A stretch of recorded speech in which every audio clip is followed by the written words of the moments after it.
WillieGene talking, WillieGene squawking, WillieGene telling the deal. WillieGene mocking, WillieGene blocking, WillieGene keeping it real. Okay, hey everyone, what's up? It's Will here. I want to start y'all off today with Link House. Uh, Link House was a place I went after, I think it was after I had got home from Elizabethan Christian Shelter, and of course I had went on the run, you know, from Miss Brown's group home where we had last picked up, and I had left that place and ended up in Link House. Now, Link House was in Kingsport, and it was a great group home. When I first went in, it was housed where it was roommates, a few rooms for boys, a few rooms for girls, and of course they had staff up at night and in the middle of the day to make sure the boys wouldn't sneak to the girls' side and the girls' side wouldn't sneak to the boys' side. And I had a lot of fun there. I met a really good friend named Chris there. We caused chaos. Uh, then I also met Joey there too, and Joey used to do 500 push-ups in the morning, and 1,000 sit-ups every single day. He was mad with that stuff. He loved to work out. Um, we had a lot of fun there. I remember my mom coming and visiting me there, bringing me McDonald's and sneaking me cigarettes and stuff. Um, also remember that was probably the first time in my life I had been the teacher's pet, and it wasn't for. I mean, I probably would have ran, but there was a teacher there that was probably about 24 or 26, and I was only 15 at the time, and she was interested in me, I guess. So, um, she ended up getting fired or leaving that job or something. And, she tried to give me her phone number and things like that. It was kind of, I mean, it was sweet and awesome for me, of course, because I was a boy. And, I guess men or boys look at decisions like that a lot different than, you know, uh, like a grown man with a woman, or like a grown man with like a 15-year-old girl versus a grown woman with a 15-year-old boy. I know that sounds crazy, but the stigma is different with each one.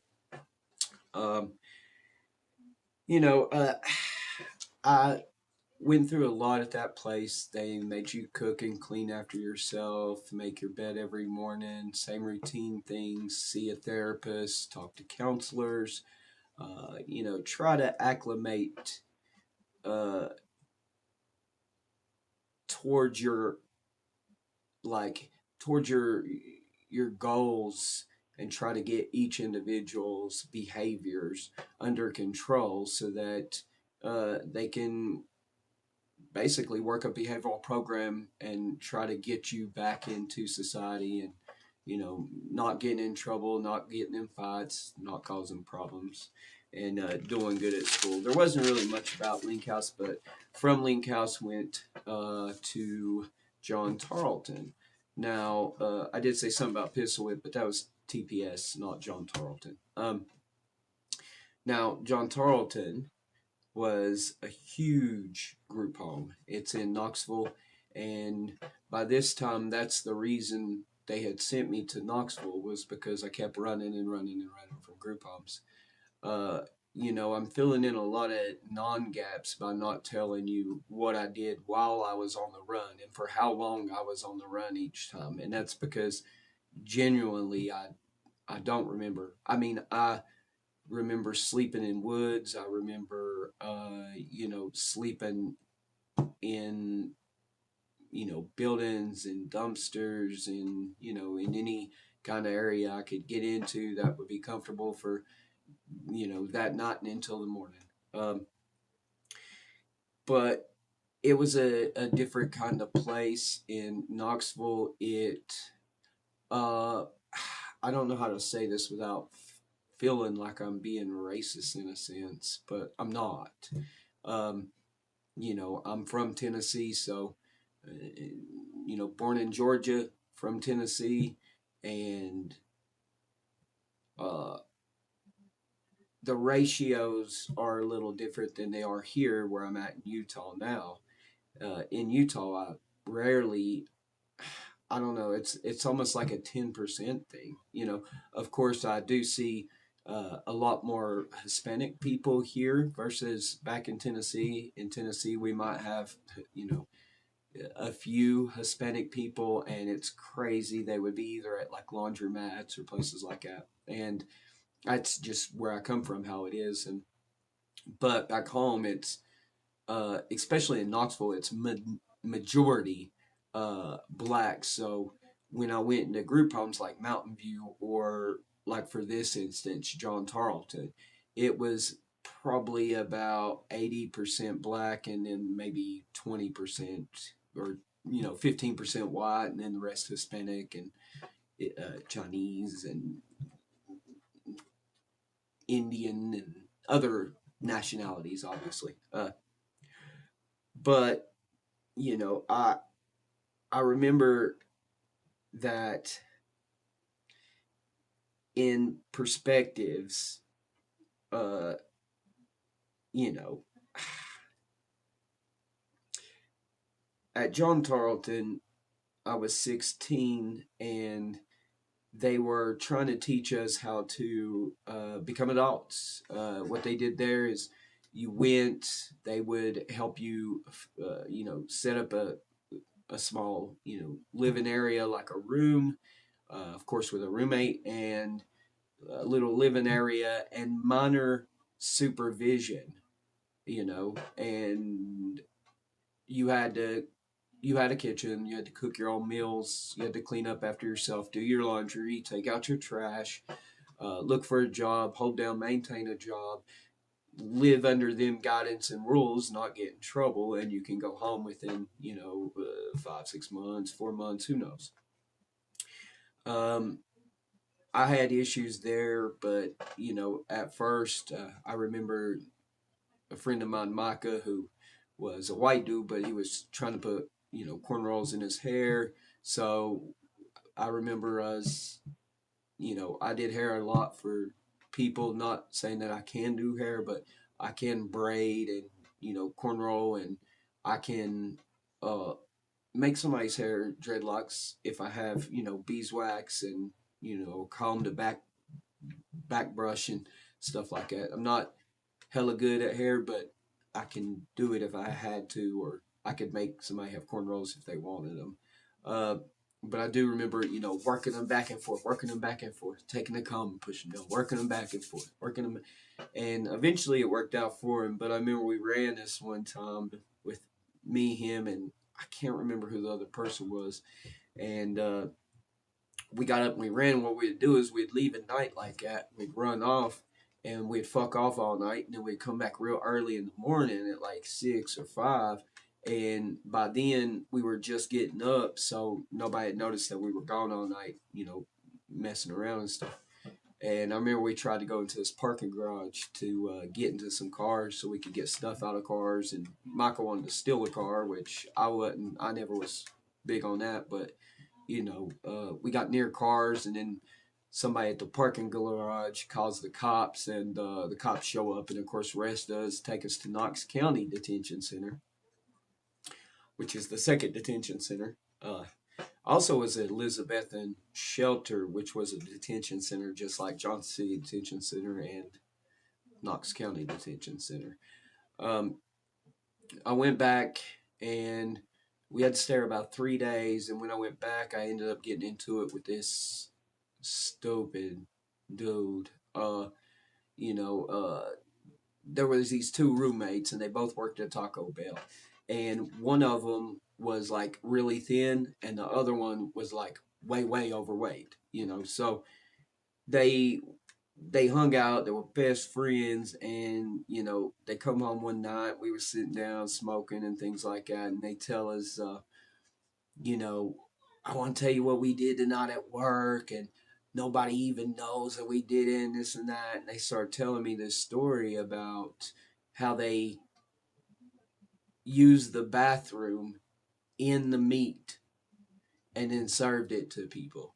And I'm talking about number two, and that to me, it infuriated me because I thought to myself, what if that was me? What if somebody was working at one of these establishments and they're upset and they do some foul shit like that, and it was me who come through that drive-through and ordered it, and you know what I mean? I ain't done nothing to nobody, but they treat people like that just because they're young and they don't know no better and they're being idiots. But you do know better. You know better, and you know that shit's nasty. So it really irritated me and frustrated and pissed me off. So I got into it with dude, and they're trying to hold me back and things like that. And I remember that's the first time that I was cornered, and I had like just put my feet up against the back of the wall of the corner and kind of climbed up the wall with my legs to get around the person to try to go after the dude.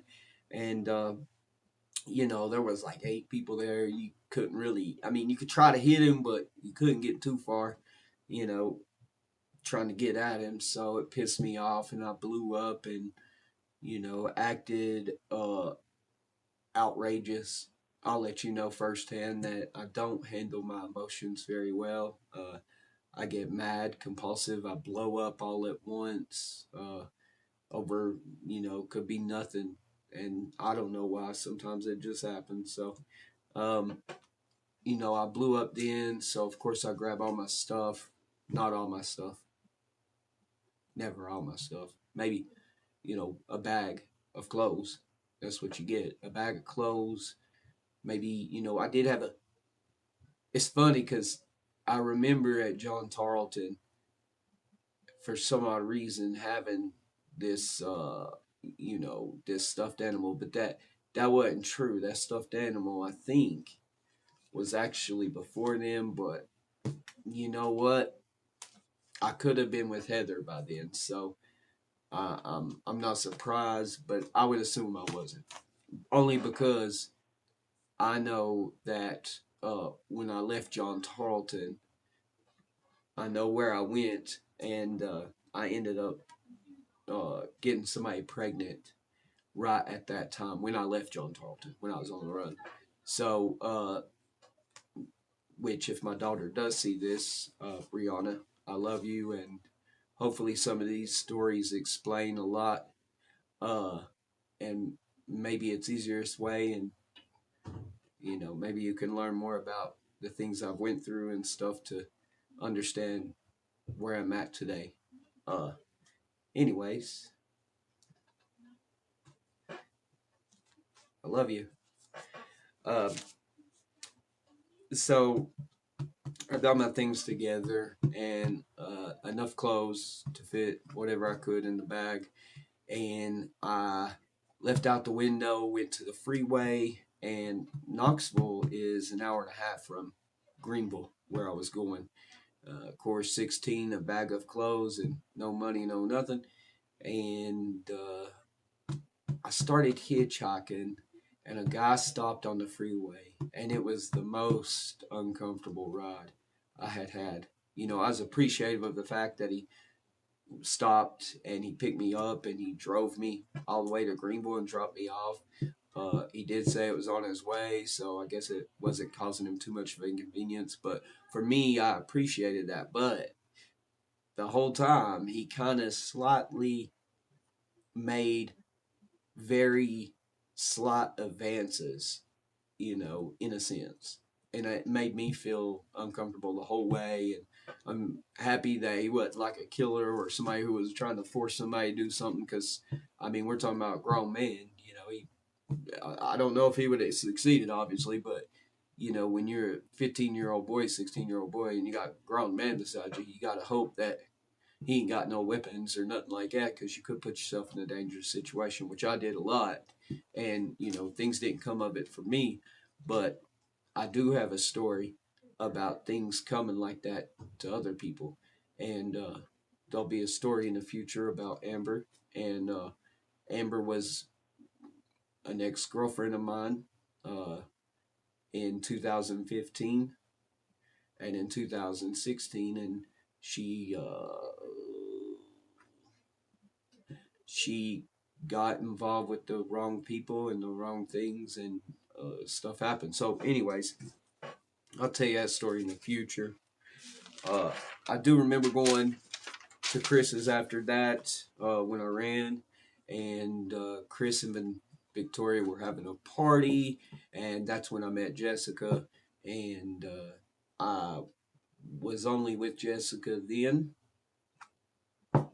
and that's it. I mean that was the only time I had ever, even met her. I knew her from school, but I wasn't into her. We wasn't boyfriend and girlfriend. We didn't talk to each other like that or anything. I just happened to be at a party, met her, we did things, and of course, she ends up pregnant and I have a child. Yes, And for me, I was on the run and wanted by the police the whole time. So trying to explain that situation ain't uh, the easiest, but I'm getting my life together and stuff sorted out to where I can be in a better position to better affect the people around me. That's the whole reason of these stories is to help you possibly not do the things I did. So I did run from there. I meet Jessica. I do the party. After that, I go back to court because eventually they catch me. They always will. You can run for a long time, but if you ever get pulled over, you're ever with somebody that gets pulled over, the police see you out and they know who you are. They stop you intentionally because they think they know who you are. They see you wearing baggy clothes, sagging jeans, tattoos on you, automatically enunciations So I remember I went to TPS after that. That's Tennessee Preparatory School. That's a story all by itself, but I did want to update y'all guys and just say I appreciate you watching the videos, getting to know me, and here soon I will put some other entertaining things on the page, other stories, obviously. I have a lot of stories, but these stories are all true. These stories are all based on reality, and there's no fanciful thinking. There's no miracles of nature that's going to come through this stuff. It's just me trying to help, you know, not only for myself to remember, but for other people to listen to, hear, maybe take some advice from, and maybe see what it's like to go from a needle junkie to not a needle junkie, and to go from somebody who's been in trouble from the age of 12 to 35 to not being in trouble anymore, to being on probation from 12 to 35, so that's a long time to constantly be in and out of jail, constantly be in and out of group homes, constantly being in and out of trouble, constantly getting in fights, constantly having girlfriends. You see how this kind of works out. Uh, you know, I hope y'all have a good day. Like and subscribe. Next time I come on, I'll talk about TPS, and then we'll talk about the pistol whip. Uh, it was my fault. Had I not ran from the place, I would have never got pistol whipped.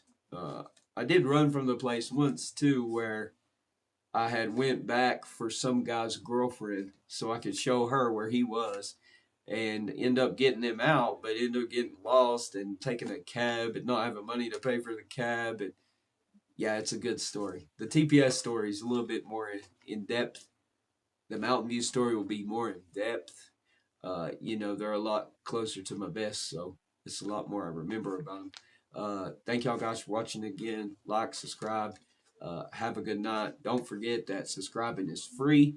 You don't, always have to watch my videos, but if you subscribe to me and it's on your channel, it's there, it's free. I have so less videos, it's not going to show up anyway, so please subscribe so I can get to 500 followers, or 500 subscribers, so that I can open new features that I can do. All right. Thanks, guys. Have a good night. WillieGene talking, WillieGene squawking, WillieGene telling the deal.